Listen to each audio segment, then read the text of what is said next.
Greetings, everybody. Hotep, assalamu alaikum, habagani. Hola, konnichiwa, nehama. Yes, good to see everybody.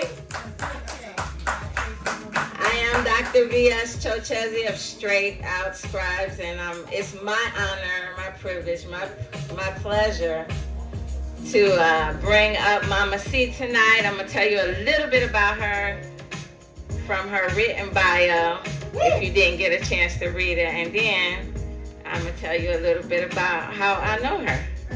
Okay? So, Charlotte Hill O'Neal, also known, and can you cut the music? I'm sorry, I can't talk over the music. Thank you. And I don't even know who the DJ is or who. I'm not trying to chastise nobody. I just learned a new word tonight. What's that? I can't remember it now. Misophonia. Yeah, you know that one? Misophonia. And I was like, oh my God, I have it. I definitely have it. Look it up. All right.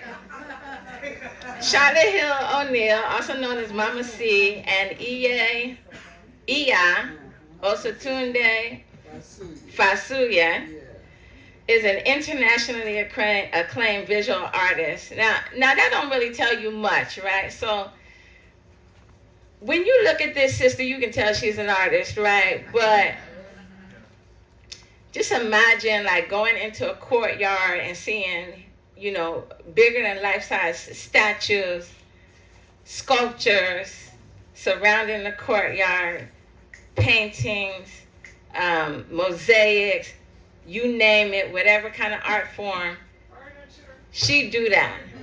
Furniture, okay, she makes musical instruments, this is not just an everyday artist, okay? I just want, and around the whole country, not just in her courtyard, but around the whole. So I'm traveling around and I see this statue and I go, oh, that's so bad. She's like, oh yeah, that's my statue. I did that. Oh, all right. Well, you don't know what you're in for. She's a musician, so not only is she a poet and a songstress, but she also plays some instruments that in the past have only been played by men. So she's breaking ground in that area. And I know she's gonna tell you more about this stuff, but I'm gonna just share a little bit. She's a filmmaker, a priestess, ATR. I don't know what that means. African tradition, religion. Thank you, ATR priestess. A performance artist, a storyteller, a poet and writer. She has several books of poetry now that she has written, and some of them are available here tonight, so hopefully you will go home with a copy. Yeah. And one of the most important things to know about her is that she's an activist. And I know a lot of us wear that title, but you're looking at, living history. This is a woman who left the country as a Black Panther, on the run with her husband, who is exiled and who cannot come back to the country, and has now lived in Tanzania for over 40 years. Over 50 years. I've been saying over 40 years for 10 years. So,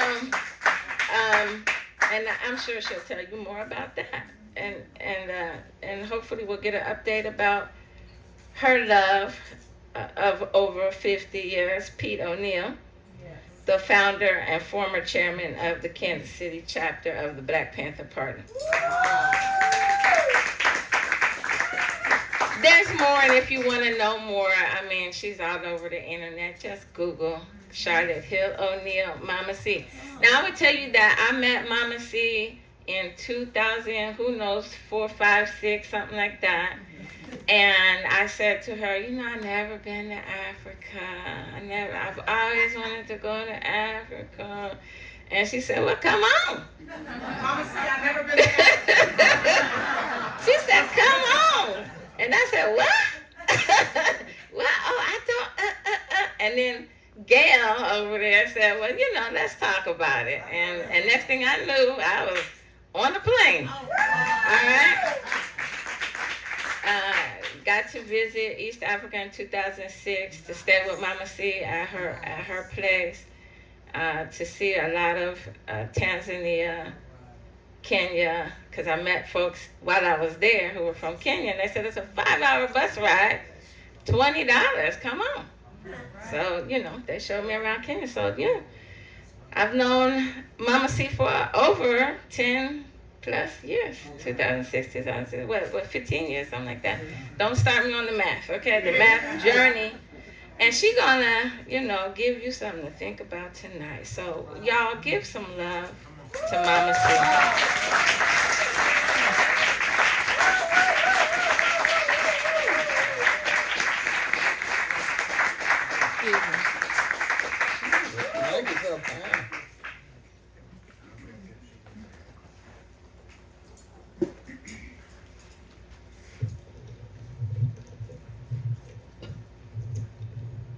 I'm a shorty compared to you.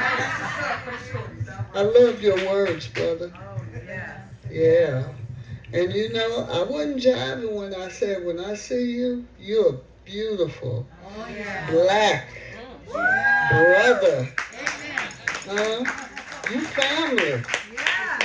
Yeah. Can I say you handsome? I was telling that to a young brother just the other night, and I said, when you get to be my age, you can say things like that. I remember some of the elder women that I knew, and I would hear them say, boy, you so fine. And not really flirting, but just speaking truth. Just speaking truth. Yes, and if my husband ever sees this, he'll be okay. No. He will be okay. You know why? We've been married 54 years.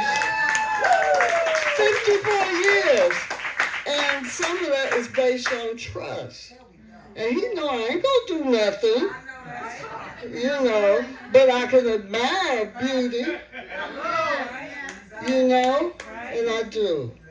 And your words and where they were coming from was really, really inspiring. I give thanks for that.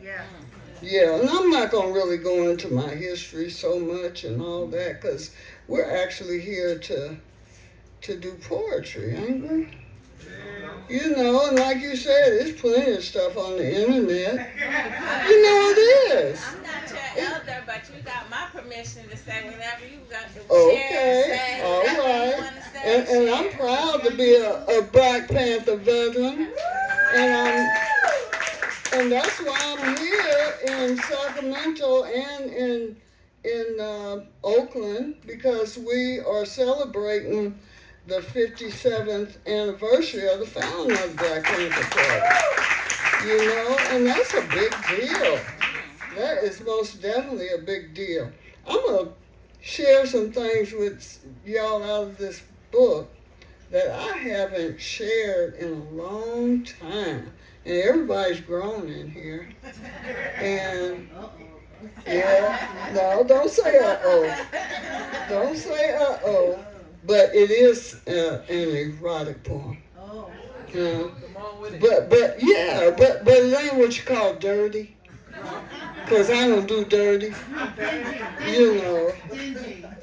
Dingy. But I'll explain that to y'all later. But my husband hasn't been feeling real well lately. He's 83. And we've been sending a lot of prayers to him. And it's hard for me to be on tour while he's at home. And I told him, I'm going to cancel this tour. He said, you better not. So he's my elder, and I have to respect that.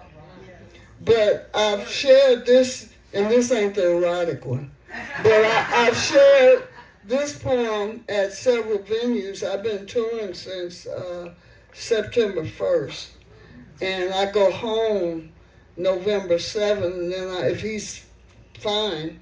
I go home and then I turn around and like in 6 days and go to Ghana for 3 weeks, and then I'm gonna stay home for a while. Yeah, that's right, brother. You're an artist, aren't you? You're an artist, aren't you? Oh, well, I'm a writer. Well, you're an artist then. Yeah. But I want to share this. I want to open with this one. It's called Wife Pleasure. My pleasure at being a wife is immense. The joy of knowing that I can be myself with my mate of more than 5 decades, even when there's morning breath after a rough night, dusty paint-sprayed feet after working in my art all day, and terrible snoring most nights. And to know that I am still loved and honored is a delirious pleasure to me. To know that it's okay to sit in silence or laugh hysterically with my man anytime, any day, makes me feel more blessed than one could ever know. To know that we both enjoy the same sunset and sunrise, yet accepting each other's vast differences as individuals that make up the whole that is our we, makes me feel so secure and loved. To know beyond all doubt that we remain in love even when we fuss and disagree. To still be able to look at my man and feel the heat rising in my luscious thoughts about him gives me great pleasure. Even after all these years and years and years together, what a blessing our love is. So I just want to open with that. Yes, and that's from the heart. You know, I know other poets and writers, you know, sometimes these thoughts come to you and it's like you just hanging on to the pen or the pencil and it's just writing itself. Ain't it like that? Mm-hmm. And at my age, at 72, my memory ain't what it used to be. So a lot of my poems, I'll read them, but I'll read them with much vim and vigor. Huh? Yeah. So there's something about getting older, yeah, that frees me up to be the woman I'm meant to be. There's something about getting older, yeah, that makes me satisfied with who I be.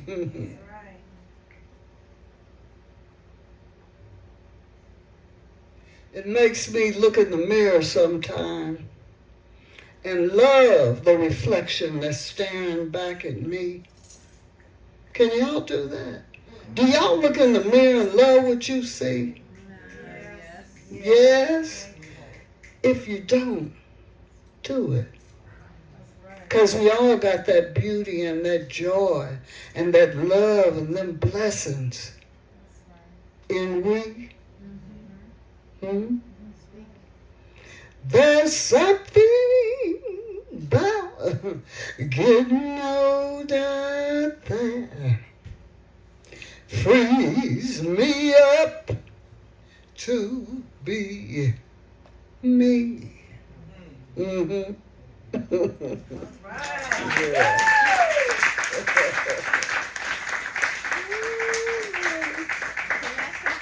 Yes, please do. So y'all, I forgot to mention that Mama C is not just touring. She don't just come to the United States for a vacation. She's out here on a Heal the Community tour. All right. Right. It's a Heal the Community tour. She's been to 10 states? Already. In the last few weeks. And then another thing I forgot to mention is that they have an orphanage. Yes, They have a whole center, a children's home. Sorry. A children's home. And a community center, and they do classes. So people in the community, Tanzanians, and people who come from all over the world to the center can teach and learn. So buy a book. And if y'all ever come, we'll ask you to roll your sleeves up. That's right. And share whatever knowledge you have. I bet you have a lot, brother. Huh? Yes. This one, I wrote this in Malawi during the 2010 Poetry Africa tour. And this is for the ladies in the house, because a lot of times we feel so much pressure to be something that we aren't. And I know a lot of sisters get uncomfortable when I talk about facial hair. Some of y'all ain't laughing. But this is for the sisters. Y'all brothers can listen if you want. But I graduated from tweezers. Wait a minute. To razor blades at the tender age of 12. I started taking company. Y'all know what that means? Taking company. Maybe that's a southern term. Kind of like that. I started taking company and arching my eyebrows at about the same time. Bloodletting marking both events. And I remember graduating the sharp, single-edged blades that came in stacks of 6, all individually wrapped in a little white box with dark blue lettering. The sight of those blades always stimulated my tongue for some weird reason, making me want to lick the razor's edge teasingly. Just a hair's breadth, barely touching, like a wildly erotic fantasy or an outrageous dare not quite acted out without bloody consummation. Remembering. My finger dips into the Vaseline jar and smears the grease carefully across the whole eyebrow, making the hairs lay down obediently, weighing down all resistance. Like the most gently considerate foreplay to the beat of an unheard vibration, the attended finger spreads the oily lubrication, then lifts and spreads and lifts and spreads, getting things ready to receive what is to come. Like an expert Amazonian blow dart hunter who learns to make constant, instant calculations of wind velocity times distance through the forest canopy leaves, my fingers learn to compensate blade angle times the grease that built up before it. Like the bulldozer shovel of a snowplow cleaning city highways. Oh, but believe me, oft times the calculations didn't save me. Blood would be drawn time and time again from cuts above both eyes as I struggled to learn the ways to hold the blade at the correct angle while trying to decipher the reverse image of my fingers delicately stretching the skin that held the wiry black hairs of my brows captive for the sharp chop soon to come. Wild, that's what we learned to call the unarched, untweezed, unplucked, uncut, unbleeded hairs that sprung up every week as if they'd never been sliced off at the roots. Wild hairs, y'all know that term? I concentrate hard, peering into the mirror at my reflection, mastering the blade, learning to slice, not only using the flat edge, but also the very tip of the steel's corner that requested a little English on it. A quick twist, a sleight of hand for those hard-to-reach places. And there was always that inevitable slip, not every time, but guaranteed to happen at some point in time. The pink and white meat slit that opened up during my careless handling of the blade during my first attempts of arching my brow was fascinating to me. It always took a split second for the blood to begin pooling and dripping quickly in a race to slide out and flow away before the tissue plug halted its escape. Year in and year out from the age of 12, I did it. And my eyes got used to seeing the artfully tamed and arched version of my God-given wildness. When I went to Algeria at the age of 20, in my burst of my Panther woman's rebellious spirit, I threw my razor boxes away and tried to toss out the mindset that had led to this highly traumatic decision, and I did not like the brows that stared back at me.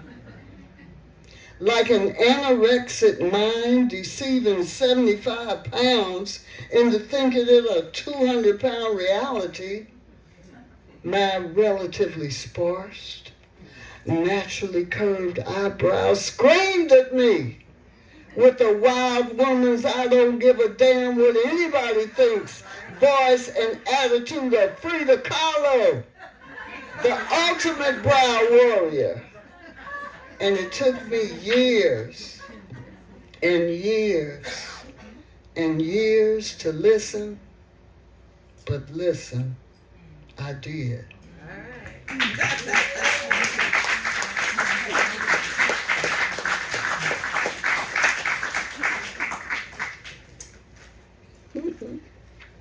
My eyebrows about fell off.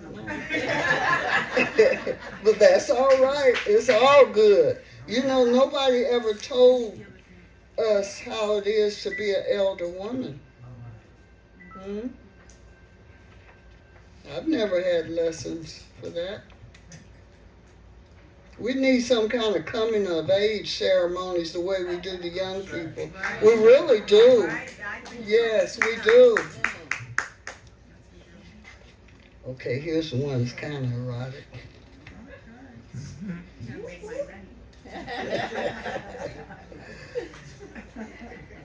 I often ask other artists, where does our creativity come from?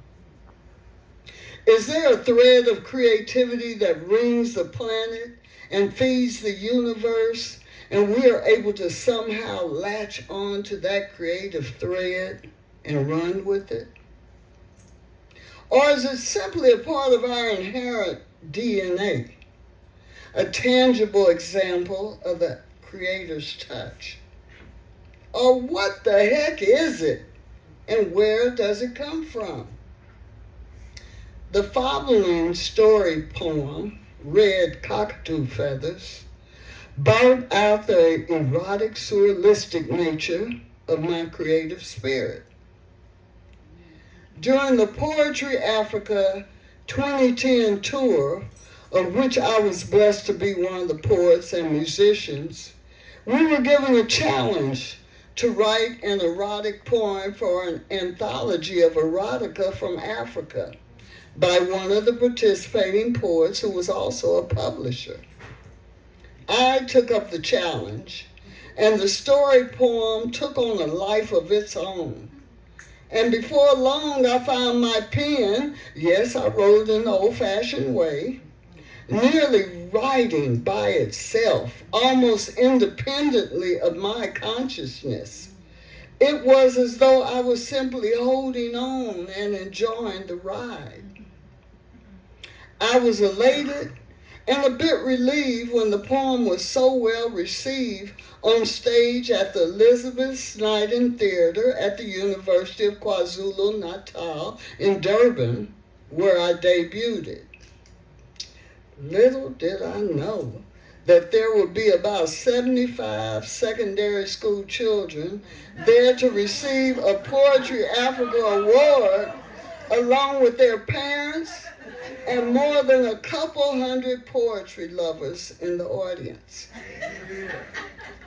I became momentarily shy when I saw the audience, and I realized there was nothing wrong with the poem and that I had to exercise the strength of my convictions. There was nothing dirty about the poem, I thought, and surely touching on these topics would evoke thoughtful consideration, and bringing up the issue of self-pleasuring in such a normal, natural, albeit surrealistic way could help young people not feel guilty about something so fundamental to who we are as human beings. Heck, this could even save someone from contracting HIV/AIDS or other STDs, I rationalize. It's true though. And so I did it. I shared it on that big, lovely stage, and I'm glad that I did. Enjoy this journey into my world of red cockatoo feathers. Yeah, I gotta sit down on that.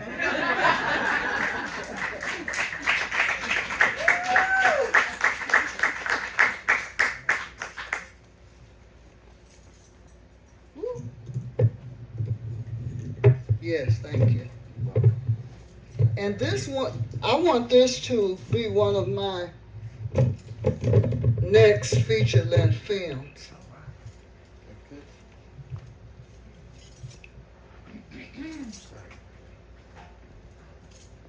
She knew that her time was fast approaching.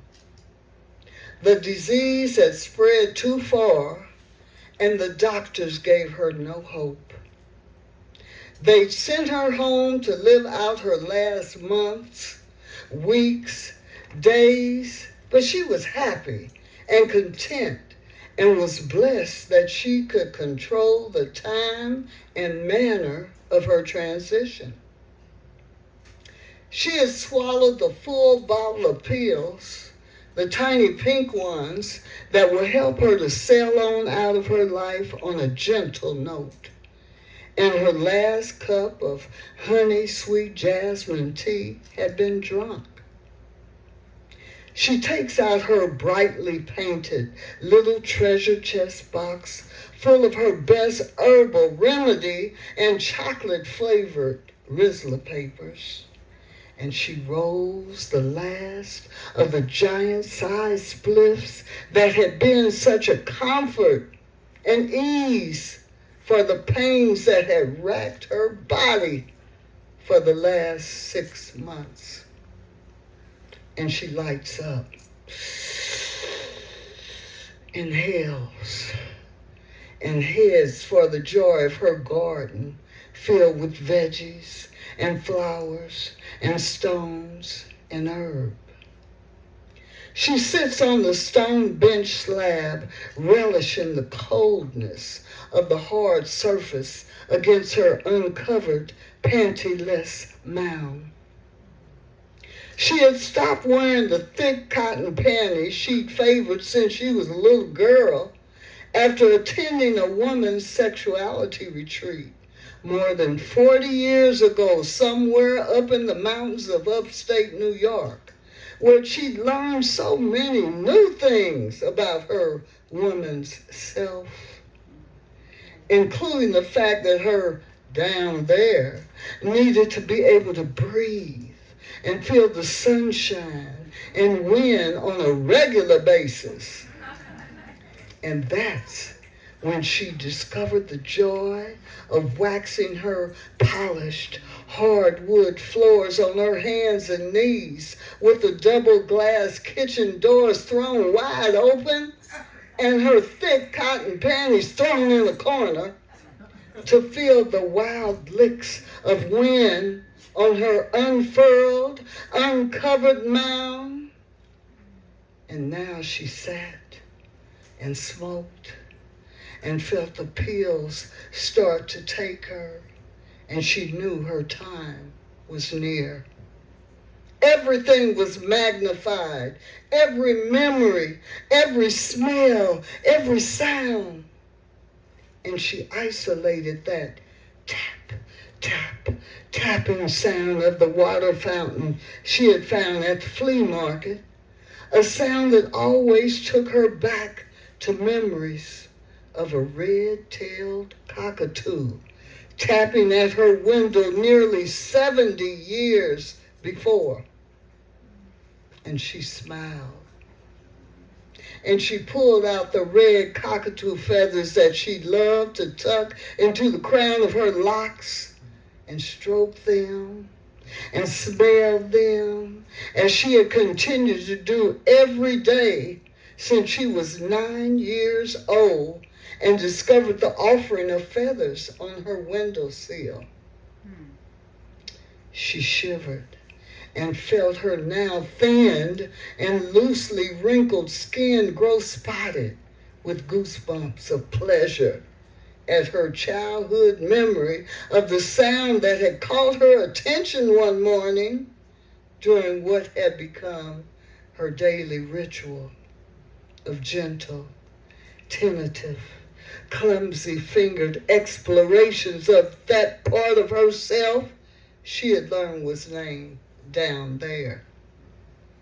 As a young girl, she had gotten pleasure from hiding among the tall flowers and ferns and bushes in the garden while eavesdropping on the conversations of her mother and her lady friends as they sat round wrought iron glass-covered tables drinking and smoking and drinking homemade elderberry wine and listening to Down Home Delta Blues.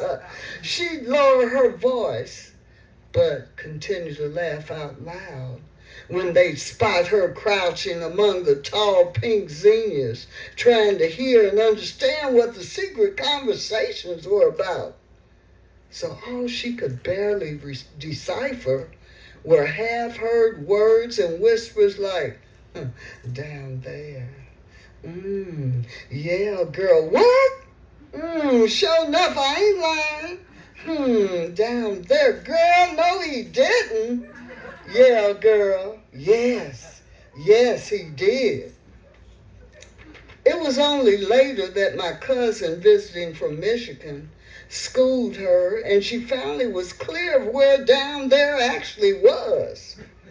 The why of it was unspoken and not really all the way understandable to her, but somehow she had learned to feel a little apprehensive and deliciously guilty about touching that part of her newly discovered self. And she always made sure the door was locked before she laid down to get to it. Somehow, over the years, she had developed a propensity for the forbidden, and she reveled in the taboo.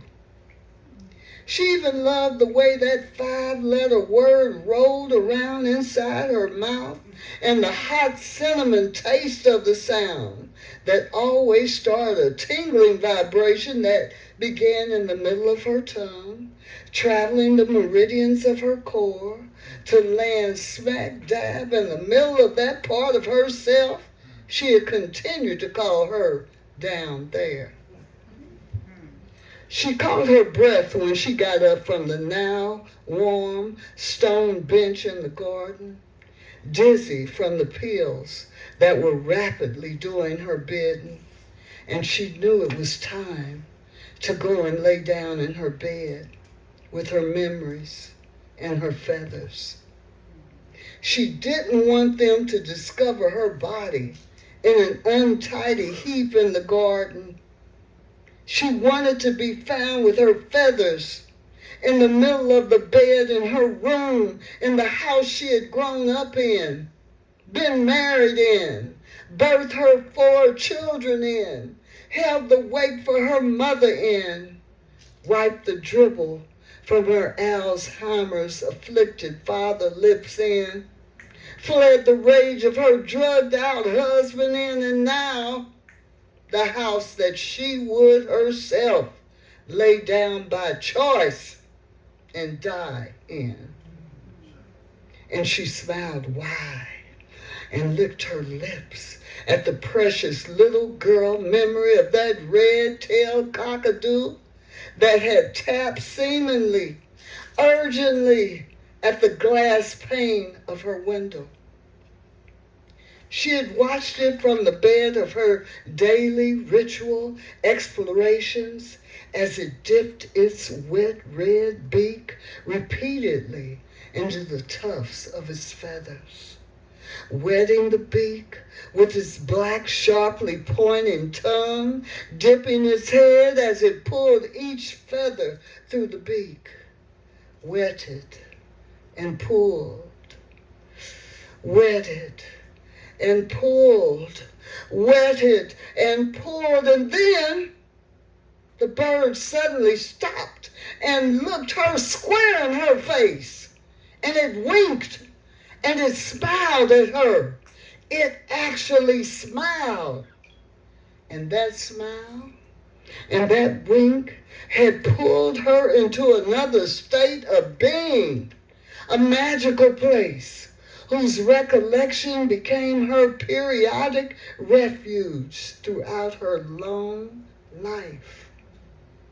They had stared at each other, the little girl and the gray and white red-tailed cockatoo, eyeball to eyeball, and they exchanged somehow the essence of their spirits. She became that red, shiny beak. She became that scaly, black, pointed tongue. She became the malleable armature of those damp and slicking gray and white feathers. And she dipped her fingers into her own downy feathers nestled in her down there, and she wetted and pulled and pulled and wetted and wetted and pulled, echoing the accelerating rhythm of the red-tailed cockatoo. And it bobbed its head quicker and faster, and she could feel its mounting, swelling excitement, and it bobbed and dipped and wetted and pulled, and it became her life totem in that instant, her familiar, and she held on to its 3 red tail feathers as they flew to their destination together, panting and preening and dipping and pulling, and she let loose her first scream of ecstasy as she fell from the sky with the 3 red tail feathers gripped firmly in her trembling fingers. When she opened her eyes and finally caught her astonished breath, the bird was gone. but the 3 red feathers, evidence of her trip into another world, lay in a neat little pile on the white painted windowsill. She unlocked and raised the window and stuck her head out into the morning breeze and looked this way and that, but the bird was gone. She took up the red feathers and kissed them and gently licked the still warm gift that was her blessing. And she buried her nose into the faintly reptilian smell left behind. The woman, who was that little girl, blinked and smiled with the still precious memory through the veil of mist that had now started to rapidly surround her.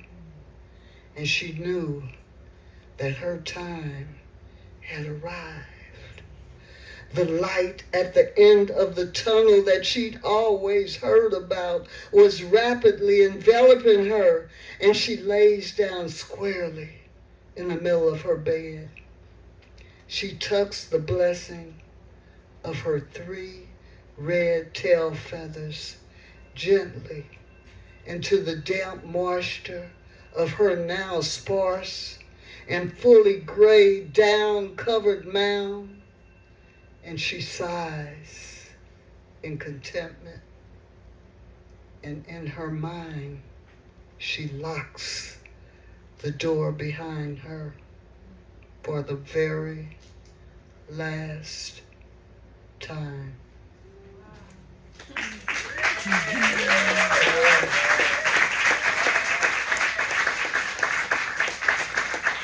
So you see, that covered a lot of subjects. It covered the fact that we should have the right to assist our own transition. It covered the fact that her herb was the thing that helped her pain. And it covered the fact that we should all have the right to self-pleasure. Yeah, so you can see why I wasn't shamed. And that could help somebody's life, where they don't have to go out and find somebody just so they can get some pleasure.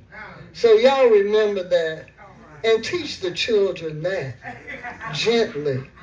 Yeah, it's real. Yeah, I wear these because I'm a Egungun priest. I'm a Rusha priest. And when I started reading that, I was like, oh man, I got red feathers in my hair. You know? I got 2 of them though. Yes. One more. Yes, and I do have one more. Maybe I should start wearing 3.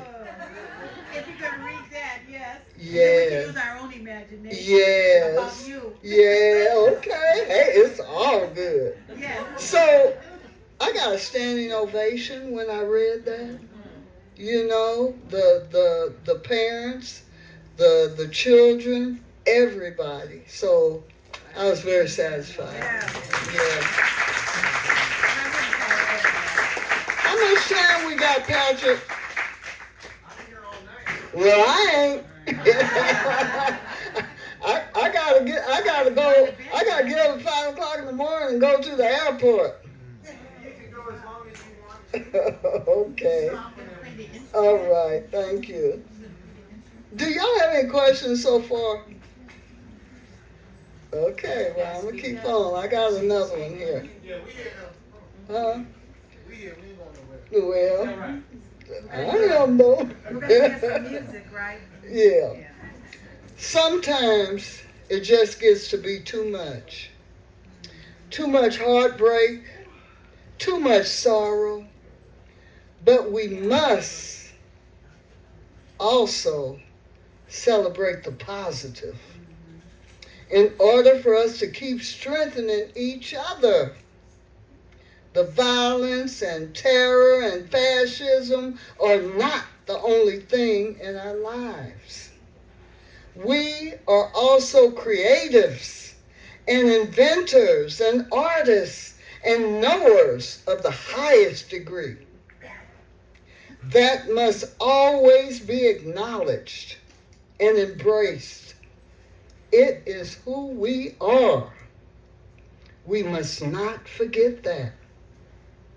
We must have examples of light that people can embrace and get courage from, and artists are often at the forefront of that. Shout out to the artists, y'all. We must never stop celebrating the God that is in us. Don't let the oppressors and fascists take our joy away. They want to keep us in despair, knowing that defeats and depletes our spirit to fight against their evils. Even in the midst of fighting back, we must experience joy. It is what charges our collective batteries. Never let them take our joy away. Even that is resistance. We are the knowers. We are the dreamers, and we are the sowers, indigo children, the teachers and the preachers. We are the chosen. We're the artists, and we are the seekers, and we walk. We walk the way of the new world.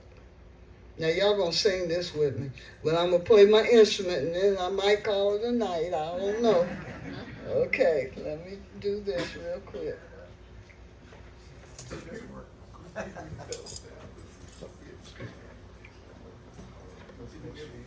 Okay. This is a Yatiti. Do I got enough line? I could come over a little bit more. Yeah. Yeah, if it come in front of you, then. Okay, because I play it on this side. Now, y'all stay a while. We still got that open mic now.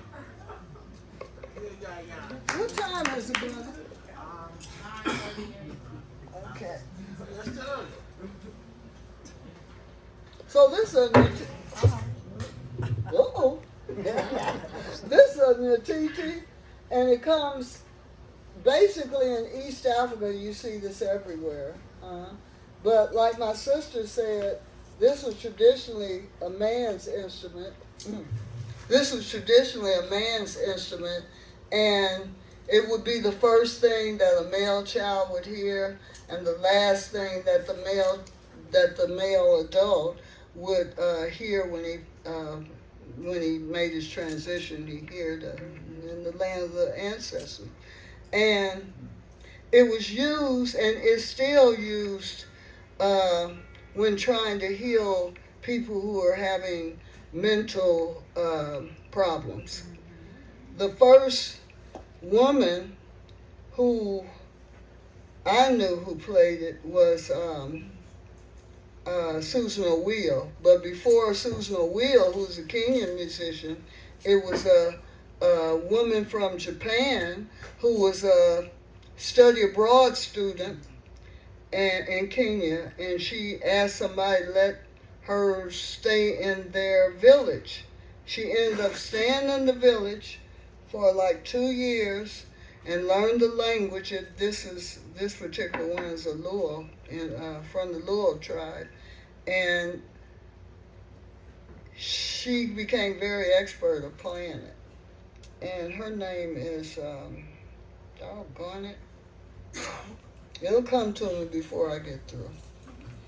Anyway, this is wood. It's not a gourd, so it's carved out and it's hollow inside. It's hollow inside, and this is cow skin.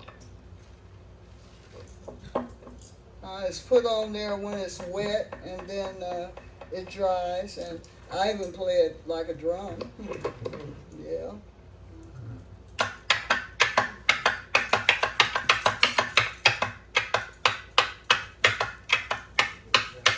Yeah. That's when I don't have a drum. And This is how it sounds. Let's see if it's on, Patrick. Is it on? It's on. Oh, yeah.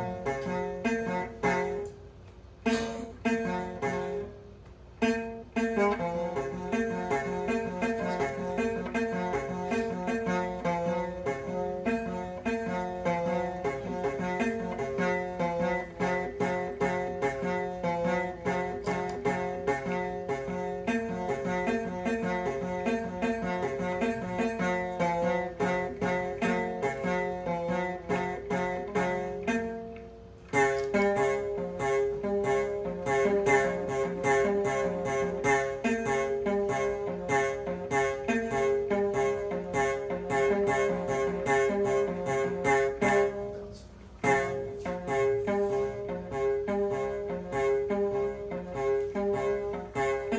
Do, do, do, do. Do, do, do, do, do, do, do, do, do, do, do.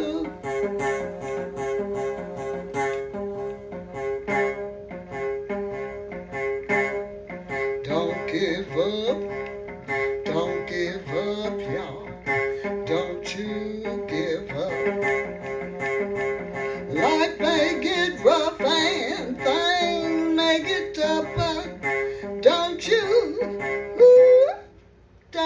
give up. Ooh, do, do, do, do, do. Hey, don't you give up. Yeah. Hey, do, do, do, do, do. Now I'm singing in Kiswahili. That's what we speak and dancing here. Anybody know Kiswahili? Yeah, you know a few words. Usikate tamaa,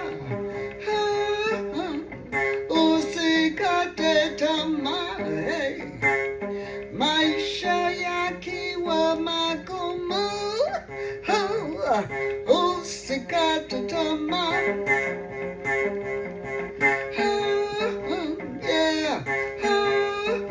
Yeah, yeah, yeah. Don't you give up. Do, do, do, do, do. Do, do, do. Don't you give up. Don't you give up.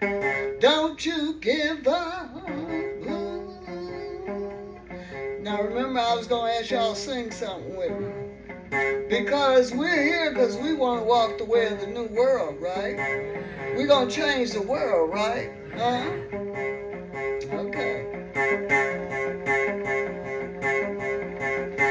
We walk, we walk, we walk, we walk, we walk, we walk the way of the new world. Sing it with conviction. Y'all ready? Y'all got the verse now. Ready? We walk, we walk, we walk, we walk, we walk, we walk the way of the new world. Come on.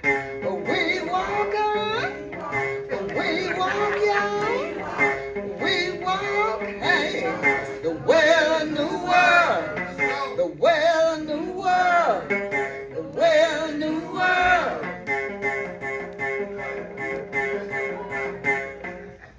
We're going to sing one more time. Because I don't think everybody want to walk the way of the new world. If y'all do, come on, we're going to shout it out. Can we shout this roof off? Ain't nobody going to come and complain. Yeah? Okay? We walk. We walk. We walk. We walk. We walk. We walk. The way of the new world. We walk. We walk. We walk. We walk.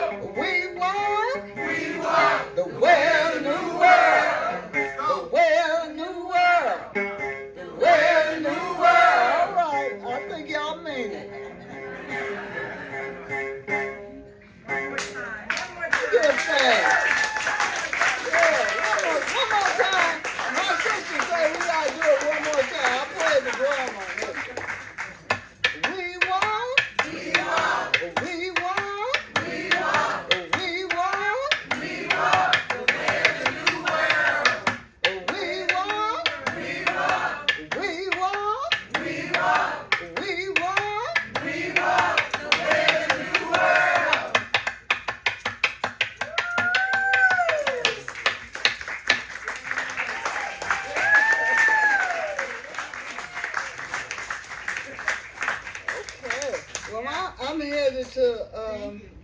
to North Carolina tomorrow in the morning.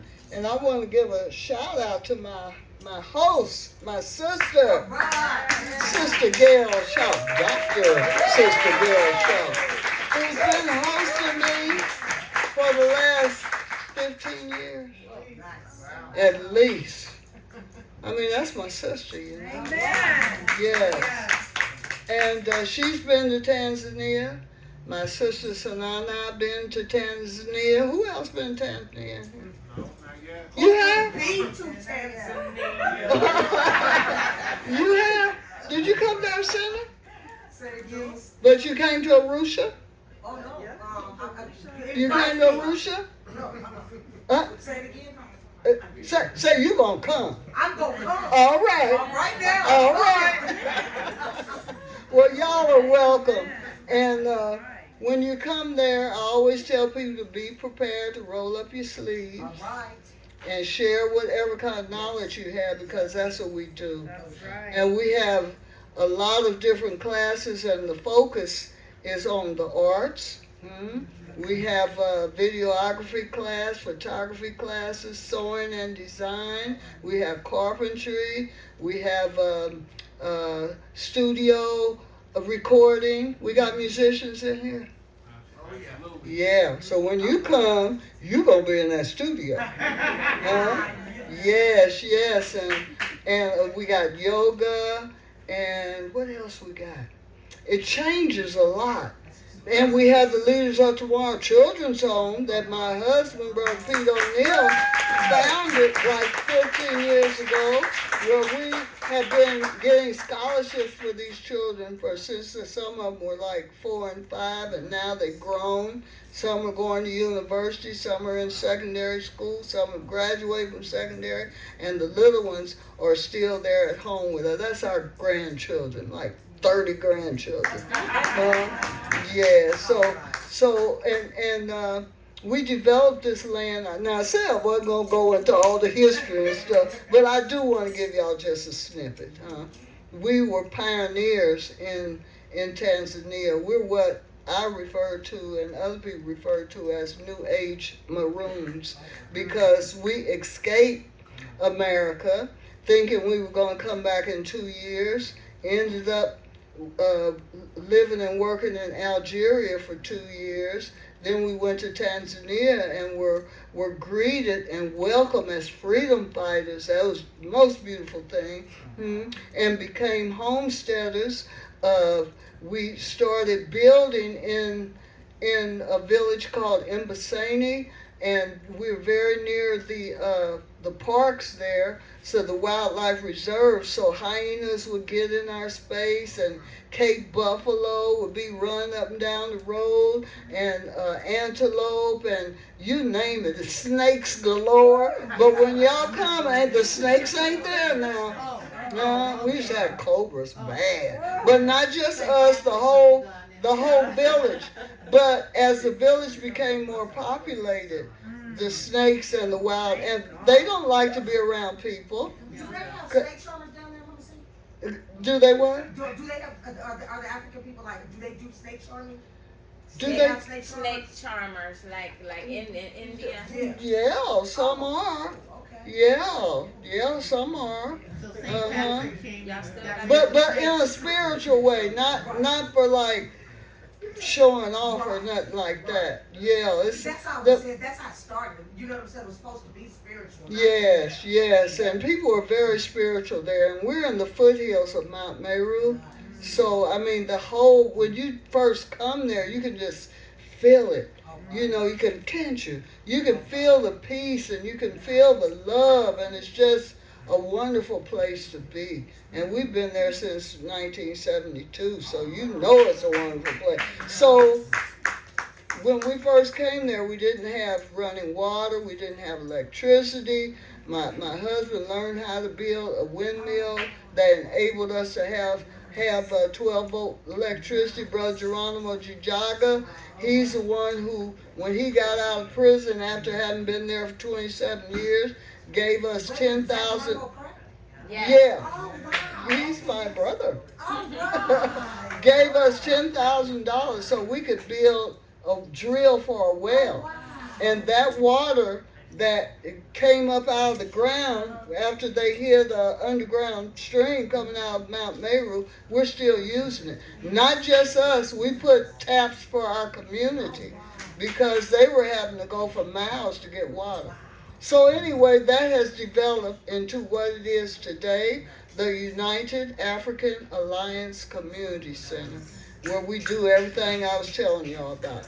So I give thanks, and I give thanks for this opportunity here at the Sacramento Poetry Center. I give thanks that you suggested that I come here, and I hope next year that I'll be able to come again. And maybe I'll start a little earlier so I don't get sleepy. Because I am 72 and I do have to get up early in the morning to catch this flight. But We'll have him follow you. yeah, I'll open up for my brother Coon. Okay? Yes. I give thanks. And spread the peace and love, y'all. That's what we need. Yes. Oh, and there's books there if y'all want to buy some. Thank y'all for coming out.